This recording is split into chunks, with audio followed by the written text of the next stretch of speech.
ఈ పంచవటి మనం ఏదైతే అనుకున్నాం ఆశ్రమం ఈ సాధన సేవ అనేది ఇది అందరితో అందరి అభిప్రాయాలు తీసుకుంటేనే ముందుకు పెడతాం. కొన్ని రూల్స్ అండ్ రెగ్యులేషన్స్ మీన్స్ ఏవైతే మనం ఖచ్చితంగా పాటించాలి అనుకున్నాం. కొన్ని పాయింట్స్ మన గణేష్ మెన్షన్ చేశాడు, మంచి పాయింట్స్. అతను సున్నిత మనస్కుడే ఉండాలి, ఎవరిని నొప్పించకూడదు, ఏకఛత్రాధిపత్యంగా ఉండకూడదు, ఒక లీడర్ లాగా అందరి మనసుల్ని తనలో కలుపుకోగలిగే వ్యక్తి ఉండాలి. ఇది అందరిలోనూ ఉండాలి, నాట్ ఓన్లీ మనం. ఇప్పుడు శర్మ గారు ఒక్కరిలోనే ఉంటే పంచవటి శర్మ గారు ఒక్కరి వరకు వచ్చి తర్వాత ఉండదు. Should be vanish. మనం వ్యానిష్ అయిపోవాలని అనుకోవటం ఇంకా నెక్స్ట్ ఫర్దర్ లెవెల్కి తీసుకెళ్ళాలి మనం. సో ఆ క్వాలిటీస్ అందరిలో ఉండేలాగా ఒకరినొకరిని హెల్ప్ చేసుకోవాలి. నెక్స్ట్ ఆ రూల్స్ అండ్ రెగ్యులేషన్స్ మనం పెట్టుకోవాలి. ప్రతి ఒక్కళ్ళు పేపర్ మీద లిటరల్గా ఉండాలి, ఏం చేయగలం. ఇప్పుడు ఫర్ సపోజ్ రేణు ఉన్నారు, రేణు మన వెబ్సైట్కి సంబంధించిన ఈచ్ అండ్ ఎవ్రీ వర్క్ చేయగలరు. మన పంచవటికి సంబంధించిన ఆడియోస్ కానివ్వండి, వీడియోస్ కానివ్వండి, ఇమేజెస్ కానివ్వండి, లేదంటే మన వెబ్సైట్కి సంబంధించిన వర్క్ కానివ్వండి, పీపుల్తో కమ్యూనికేట్ చేయడం కానివ్వండి, ఎక్సలెంట్గా చేయగలరు. He has rationality. అట్లా ఒక్కొక్కళ్ళలో ఒక్కొక్క క్వాలిటీ ఉంటుంది. ఆ క్వాలిటీ అనేది ఫస్ట్ వాళ్ళకి ఇంట్రెస్ట్ ఉందో లేదో మనం తెలుసుకోవాలి. ఇఫ్ హీ ఈజ్ ఇంట్రెస్టెడ్ అని మనం రోల్ అనేది పక్కాగా ఇవ్వాలి.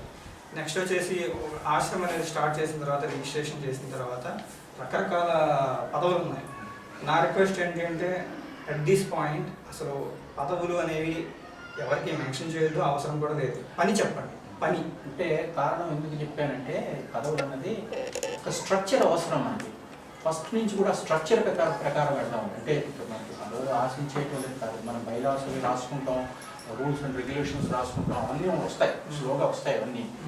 కానీ ఏంటంటే ఒక స్ట్రక్చర్ ఫామ్ చేసినప్పుడు ఎవరో ఒకళ్ళు ఉండాలి కాబట్టి అది తప్పించి అది వ్యక్తి కాదు అక్కడ ముఖ్యం. ఆ ఫలానా పోస్ట్ అవసరం, దానికి కూడా రెస్పాన్సిబిలిటీస్ అవన్నీ డిఫైన్ చేస్తాం. Will get to that as we go.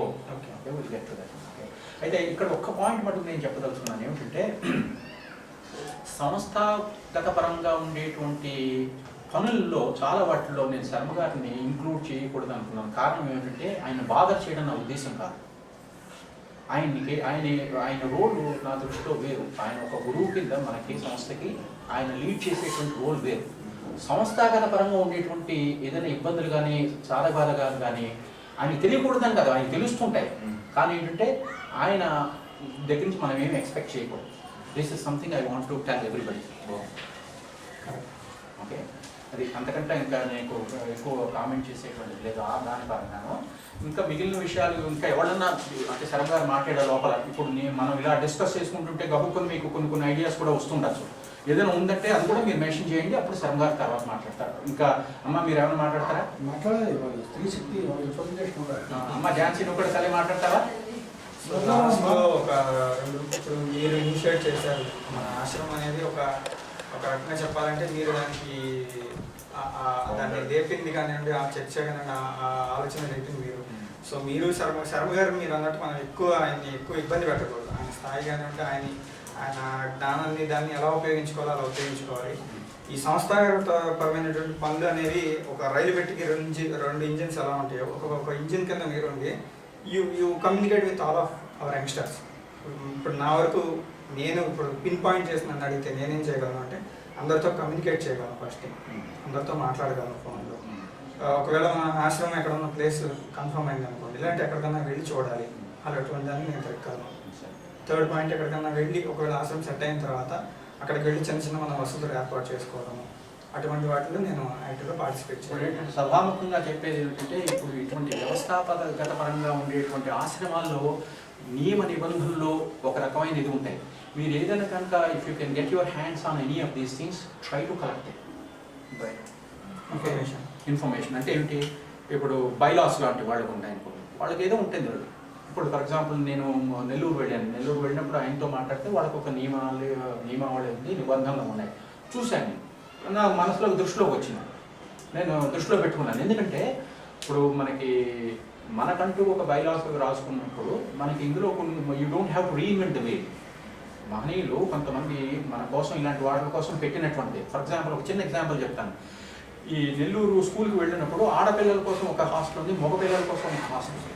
ఆడపిల్లలు 10వ తరగతి చదువుతున్నారు పిల్లలంటే, ఆ బిల్డింగ్కి ఎదురుకుండా ఒక వరుసలో ప్రోటాన్ మొక్కల కుండీలు పెట్టారు. మగవాడు ఎవడు కూడా దాటి వెళ్ళడానికి లేదు, including the person who started the entire thing. దాటి వెళ్ళడానికి అర్హత లేదు వాళ్ళకి. ఎవరైతే స్టార్ట్ చేస్తారో ఆయనకే అర్హత ఉంది, అంటే ఆయన కూడా వెళ్ళడానికి లేదు. ఆయన ఒక 15 నిమిషాలు టైం ఇచ్చి ఒక్కడ కాకుండా ఇంకొక 2-3 కలిసి లోపలికి వెళ్ళడానికి వాళ్ళు అనుమతిస్తే, ఆడపిల్లలు అనుమతిస్తే వెళ్ళచ్చు. ఎందుకంటే ఆయన దాని యజమాని, అందులో కొన్ని ఇబ్బందులు ఉన్నాయి, ఆయన చూడవలసిన బాధ్యత ఆయనకుంది. కానీ ఆయన కూడా పెట్టుకున్న నిబంధన అంత గొప్పగా ఉండాలి మన ఆదర్శం. లీడర్ అతను పాటించి చూపించేది అది అందరూ పాటిస్తారు. నాకు ఇలాంటి కొన్ని విషయాలు, అందుకని ఎక్కడైనా మంచి ఉంటే దాన్ని మనం గ్రహించాలి, గ్రహించి మనం మన ఆచరణలో పెట్టుకోవాలి. అది నా ఉద్దేశం. అమ్మ ఝాన్సీ వచ్చు, అందరూ మాట్లాడింది విన్నాం, మీకు ఎలా అనిపించింది అసలు? ఈ ఆశ్రమం పెట్టడం అనేది చాలా బాగుందండి. ఎక్కడన్నా అందరు కలిసి ఒక్కొక్కళ్ళ ఇంట్లో కాకుండా ఒక చోట అందరూ కలిసి సంవత్సరానికి 2 సార్లు కానీ 3 సార్లు కానీ అందరూ ఒక చోట, ఆశ్రమం ఉంది ఒక ఇల్లు లాంటిది. ఆ ఇంట్లో అందరూ కలిసి గడిపి వాళ్ళ ఆధ్యాత్మికంగా ఎలా పురోగతి సాధించారు అనేది వాళ్ళు తెలుసుకుంటే బాగుంటుంది. ఇంకా సేవా కార్యక్రమాల గురించి నీకు ఏమన్నా ఉన్నాయమ్మా? ఎందుకంటే సేవ మొట్టమొదటి చేసేది మానవులందరికీ చేసేటువంటి తల్లి. మొట్టమొదటి తల్లి చేసేటువంటి సేవ ఉన్న ఆనందం నాకు వేరే సేవ నాకు తెలియవండి. వచ్చిన వాళ్ళందరికీ ప్రేమగా వంట చేసి పెట్టడం నాకు తెలుసు. వేరే సేవలు నాకు తెలియదు. సేవ అది మాత్రమే సేవ తల్లి, అది కాదని ఎవరన్నారమ్మా? అది చాలా గొప్ప సేవ. అది ఇప్పుడు అవతలవాడి కడుపుకి ఆకలి పెట్టేది ఎవరు? అన్నపూర్ణమ్మ తల్లి. అటువంటి ఉండడం చాలా అసలు మాతృత్వాన్ని మొట్టమొదటిది నువ్వు చెప్పినటువంటి మాట చాలా అద్భుతమైనది. బాగుంది. ఇంకేమన్నా చెప్తామనుకున్నావా? ఇంకేం లేదా? నాకు తెలిసింది ఒకటేనండి సేవ. బాగుంది. ఆశ్రమం అనేది పెడితే ఒక ఇల్లు లాగా ఉంటుంది. అందరూ ఉండి వాళ్ళ అభిప్రాయాలు, వాళ్ళ పురోగతికి సోపానం చేసుకుంటే బాగుంటుంది అనేది నాకు. ఇయర్స్గా నేను 5-6 ఇయర్స్గా నేను తిరుగుతున్నాను కొన్ని చోట్ల. నా సర్కిల్లో కొంతమంది స్నేహితులు ఉన్నారు. Their life dedicated to animal service. వీధి కుక్కల కాడి నుంచి, పాముల కాడి నుంచి, వాటి జీవ జంతువులకు సంబంధించి మనుషులు చాలా క్రూరంగా ప్రవర్తిస్తున్నారు. వీళ్ళు అన్నిటి వాళ్ళ లైఫ్ మొత్తం డెడికేట్ చేసేసారు, వాళ్ళ ఆదాయంతో సహా, వాళ్ళ లైఫ్తో సహా, మ్యారేజ్తో సహా. అటువంటి కొంతమంది మిత్రులు సర్కిల్లో ఉన్నారు. వాళ్ళు వచ్చే దానిలో ప్రతి నిత్యం వీధి కుక్కలు వెళ్తుంటే నా కోసం ఎదురు చూస్తాయి. జ్వరం వచ్చిన వాడు కూడా కవర్తో పట్టుకొని వాటి కోసం ప్రయత్నం చేస్తారు. వాటికి తిండి పెట్టడం కానీ వాటి చేయడం కానీ. ఇక కొంతమంది సభ్యులు ఉన్నారు వేరేగా మన తెలుగు భక్తి సత్సంగాలు కలిసిన వాళ్ళు కూడా ఇటువంటి సేవా కార్యక్రమాల్లో ఉన్నారు. దక్షిణామూర్తి దీక్షితులు గారిని ఒక ఆయన పెద్ద ఆయన, అటువంటి మహానుభావులు కొంతమంది ఒకరు అటువంటి వారిని కలుసుకోవడం జరిగింది. వారు కూడా ఇటువంటి కార్యక్రమాలు చూస్తున్నారు. మన ఈ గ్రూప్కి సంబంధించి మనం ఏదైనా స్టార్ట్ చేస్తే, ఎప్పుడైనా ఎవరితోనైనా వాలంటీర్స్ కావాలన్నా, వేరే వాళ్ళతో మనం గ్యాదర్ చేయాలన్నా, ఒక కార్యక్రమాన్ని ఇంకో అనుబంధంగా కలిసి మనం చేయాలనుకున్నా సరే కమ్యూనికేట్ చేయడం కానీ, వాళ్ళ యొక్క వివరాలు అందించడం కానీ నేను చేయగలను. అట్లాగే అటువంటి వాళ్ళని మనం గ్యాదర్ చేయడం విషయంలో కూడా ఒక ఆలోచన పెట్టుకుంటే మంచిదన్న ఆలోచన. ఏంటో వేరే చెప్పాము చేసాము అనే వాళ్ళు కాకుండా ఆల్రెడీ దీంట్లో ఉండి మనతో పాటు ఇంకొక అవకాశం కూడా వస్తే బాగుండే అనే ఆలోచన వాళ్ళు కొంతమంది కలుపుకోవడం. అంటే దీంట్లో సంస్థాగత పరంగా కొన్ని ఇబ్బందులు వస్తాయి. అవి మీకు ఎందులో దిగిన తర్వాత కానీ మీకు తెలియదు. ఎందుకంటే నేను సంస్థాగత పరంగా నాకు తెలుసు, నేను చాలా ఫేస్ చేశాను ఇబ్బందులు. అది ఏమవుతుందంటే, అంటే నేను వాళ్ళని డిస్కరేజ్ చేయడం నా ఉద్దేశం కాదు వచ్చేటువంటిది, కానీ అయితే మనకు ఒక క్లియర్ అండర్స్టాండింగ్ ఉండాలి. ఇప్పుడు సహాయం ఎవరైనా ఒకటి దగ్గరికి పెడుతుంటే మనం ఎవరన్నా నువ్వు వెళ్ళావనుకో, నువ్వు are not going as an individual Renukumar, you are representing Panchavati నుంచి నువ్వు పెడుతున్నటువంటి. అయితే ఈ దీంట్లో వాళ్ళు చేస్తున్నారు కాబట్టి వాళ్ళని ఏమన్నా అడిగితే కనుక వాళ్ళు ఏమి ఎక్స్పెక్ట్ చేస్తున్నారు మనని చాలామంది చేస్తుంటారు, కానీ నిస్వార్థంగా చేయడం అన్నది తెలుసుకోవడం చాలా కష్టం. నేను అబ్జర్వ్ చేశాను, నేను జీవితంలో చేస్తుంటారు చాలామంది. ఇప్పుడు కొంతమంది చేస్తుంటారు, చేసి వాళ్ళకి పేపర్లో వాళ్ళ పేరు రావాలనుకుంటారు. అది వాళ్ళది సంస్కారం, వాళ్ళని నేను తప్పు పట్టట్లా. ఇప్పుడు మనకి దేవాలయంలో ఎవరో ఒక నాపరాయి ఇస్తారు, దాని మీద ఫలానా వాళ్ళని చెక్కించుకుంటారు, పేరు చెక్కించుకుంటారు, వాళ్ళ మీద మనం నడిచి పెడుతుంటాం. వాళ్ళ ఇది మనం ఏమి దాన్ని ఇది చేయడానికి లేదు. అందుకనే మనం ఎవరితో డీల్ చేస్తుంటే కూడా వాళ్ళు ఏమి ఆశిస్తున్నారు మన దగ్గర నుంచి అన్నది మనకి క్షుణ్ణంగా ఉంటే కనుక, లేదంటే కనుక నీకు తర్వాత ఇబ్బందులు ఎదురవుతాయి. ఇది చాలా నేను ఎంతమందితో డీల్ చేశానంటే ఒకటి గుర్తుపెట్టుకోవాలి మనందరం, కారణం లేనిదే కార్యం లేదు. ప్రతి వాడి వెనకన ఒక మోటో ఉంటుంది. ఆ మోటో అనేది ఏమిటో మనకు తెలుసుకోవాలి. చాలామంది 99% నిస్వార్థం అంటారు కానీ ఎక్కడో స్వార్థం ఉంటుంది. డీప్గా వెళితే కానీ నీకు తెలుస్తుంది. అందుకని నేను ఒకసారి శర్మగారితో మాట్లాడుకుంటే నిష్కామ కర్మ చేయడం అనేది చాలా సులభం అనుకుంటారు, అది అతి కష్టం అన్నారు. ఆయన చెప్పిన దాంట్లో చాలా నిజం.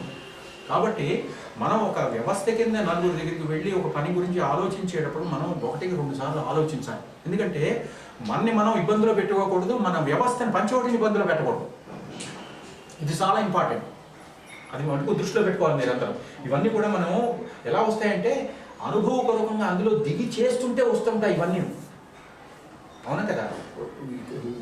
ఇబ్బంది మనకి స్టార్ట్ చేసాం, ఇబ్బందులు వచ్చాయి, దానికని మనం ఏం వెనుదిరిగిపోం, కానీ అలా మనం తెలుసుకుంటాం. మీకు ఏమిటంటే చెయ్యాలనేటువంటి తపన ఉన్నటువంటి వాళ్ళు మీరు అందరూ కూడా యంగ్స్టర్స్, వెరీ గుడ్. కానీ ఏంటంటే మీకు ఆ అనుభవం లేదు. ఆ అనుభవం సంపాదించడం కోసం ఎక్కడ వీలైతే అక్కడ ఇలాంటి వాళ్ళతోటి ఇంటరాక్ట్ అయ్యి ఏమిటి మీరు చేస్తున్నది ఏమిటి, కానీ ఒక్కటి వరకు దృష్టిలో పెట్టుకోండి. భగవంతుడు ప్రార్థించింది ఒకటే, నాకు సేవ చేసే అవకాశం కల్పించు తండ్రి అని భగవంతుని ప్రార్థించాలి. నిజమైనటువంటి నిష్కామకర్మ అంటే అది. దాంట్లో మనం ఏదైనా 1-2 తప్పులు చేస్తాం. ఇప్పుడు మనం ఉద్యోగం చేస్తుంటే కూడా పర్ఫెక్ట్గా ఫస్ట్లోనే ఎవరైనా ఉద్యోగం చేస్తారు, చేయలేదు తప్పులు చేస్తుంటాం. అదే దీంట్లో కూడా కొన్ని తప్పులు వస్తుంటాయి, దాంట్లో ఏం ఇబ్బంది ఏం లేదు. కానీ మనసు మటుకు నిష్కల్మషంగా ఉండాలి. చేసిన అయ్యో నేను తప్పు చేశానని చెప్పి కన్ఫెస్ చేసుకోగలగాలి. ఇలాంటివన్నీ వస్తాయి మనకి. వాళ్ళ స్టార్టింగ్ పాయింట్ అంతే మనం ఇక్కడ. కానీ ఆ దృక్పథం అది క్లియర్గా ఉంటుంది. ఎక్కడ మంచి ఉన్నా సరే మంచిని తీసుకునేట్లుగా ఉండాలి. మరి దాని తర్వాత ఇంకొకటి ఏంటంటే దీంట్లో అహంకారం అనేది చాలా పెద్ద ప్రాబ్లం. ఈ అహంకారం అన్నది ఎన్ని రకాలుగానో మనకి మభ్యపెట్టడానికి ప్రయత్నిస్తుంటుంది. దాని యొక్క పవర్ మనకు తెలియదు. అంటే నేను ఎప్పుడు వాళ్ళకి చెప్తుంటాను, ప్రపంచంలో ఉన్నటువంటి సమస్త చరాచర జీవరాశులకి సేవ చేసేటువంటి వాళ్ళకి నేను సేవ చేస్తున్నాను. వృత్యాహ అనేటువంటి దాంట్లో ఉన్నా కూడా కొంతకాలం అయ్యేటప్పటికి నేను వీళ్ళందరికీ సేవ చేస్తున్నాను అనేటువంటి అహంకారం డెవలప్ అవుతుంది. సో అహంకారం అనేది చాలా మనం జాగ్రత్తగా చూసుకోవాల్సినటువంటి విషయం. నిష్కల్మషంగా మనం ఎటువంటి ప్రతిఫలాపేక్ష లేకుండా చేసేటువంటి అవకాశం మనకి భగవంతుడు కల్పించినందుకు భగవంతుడికి ముఖ్యంగా మన ప్రార్థనలు తెలుపుకుంటూ మనం మొదలు. ఎందుకంటే విజ్ఞంతో మాట్లాడాలి. ఏదైనా ఇబ్బంది వస్తే నాకు పలానా ఇబ్బంది వచ్చిందని ఒక మన భూబంధువులందరితో మనందరం ఒకటే మనతో మాట్లాడుకోవాలి. నాకు ఇబ్బంది వచ్చింది ఏమిటంటే నీకు తెలియనటువంటి దానికి తెలిసిన వాళ్ళు ఒక సలహా చెప్పచ్చు. సో వీటిలన్నింటినీ దృష్టిలో పెట్టుకుని నెమ్మదిగా పెట్టుకుంటే తప్పకుండా ఇది అవుతుంది. ఎందుకంటే అలా ఆ వాతావరణంలో కనుక మనం పెరిగే మాట అయితే కనుక ఉండేటువంటి ఇది వేరు, చాలా చక్కగా ఉంటుంది.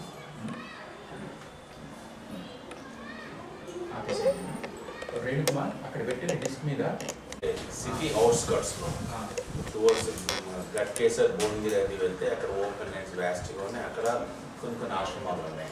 అలాగే ఇటు మేడ్చల్ సైడ్ కొంపల్లి కంగపోయ అటువంటి వెళ్తే అక్కడ కొన్ని సాయి కుమార్ వ్యాధి నివారణ ఆశ్రమం, అక్కడ కొన్ని ఆశ్రమాలు ఉన్నాయి. మళ్ళీ ఇబ్రాహీంపట్నం సైడ్ అంటే నారాయణ హైవేలో ఇబ్రాహీంపట్నం సైడ్ అయితే గుర్రంగూడ వగైరా కొన్ని ప్లేసెస్ ఉన్నాయి. యాంజాల్ గుర్రంగూడ అక్కడ విపసన మెడిటేషన్ సెంటర్ అలాంటి అంటే అక్కడ కొన్ని ఆశ్రమాలు ఎక్కడైతే లొకేట్ అయ్యి ఉన్నాయో ఆ ప్లేసెస్ చెప్తున్నాను. అక్కడ ట్రై చేస్తే స్థలం దొరకవచ్చు. బట్ రేట్ ఎలా ఉంది ఇప్పుడు మీరు ప్రాక్టికల్గా ఆలోచిస్తున్నారు. ఇప్పుడు ఏమిటంటే మనకి వాతావరణం ఉన్నది ఒకటైతే కనుక ఇప్పుడు హైదరాబాద్ అన్నది నేను ఎందుకు ఒక రకంగా ప్రిఫర్ చేయలేదంటే కారణం ఏంటంటే ఈ రేట్ల గురించి. ఇప్పుడు ఏమిటంటే మనకి ఇన్ని కోట్లు ఖర్చు పెట్టి మనం స్థలం కొనేటువంటి స్తోమత మనకి లేదు ఏమండి. అయితే ఉన్నంతలో మనకంటూ ఒకటి కావాలి కదా, ఎక్కడ బాగుంటుందన్న కారణంలో నేను ఆలోచిస్తున్నాను. ఇప్పుడు అవుట్స్కట్స్ నుంచి కొంచెం దూరంగా ఇంటీరియర్గా వెళ్ళినా ఎంత వెళ్ళినా సరే మీకు కనీసం 20-30 లక్షలు పెడితే కానీ ఒక ఎకరం పడుతుంది ఏమండి. అది ఆ రకంగా నేను దీన్ని ఇది చేయలేదు తప్పిస్తే అంతకంటే నేను ఇప్పుడు మనం ఎక్స్ప్లోర్ చేద్దాం. పాయింట్అవుట్ చేసే వాతావరణం తెచ్చి బాగుంది. అలాగే కొన్ని ఆశ్రమాలు కూడా ఉన్నాయి అక్కడక్కడ లేవనేసి. అంటే ఆశ్రమాలు వాళ్ళు ఎప్పుడో ల్యాండ్ చౌకగా ఉన్న రోజుల్లో కొని లేదా గవర్నమెంట్ ద్వారా దాన్ని ఉంటాం పట్టా అది తీసుకునేసేసి అలవాటు చేయించుకొని చేసినటువంటి. ఇక పట్టణ చెరువు సైడ్ అయితే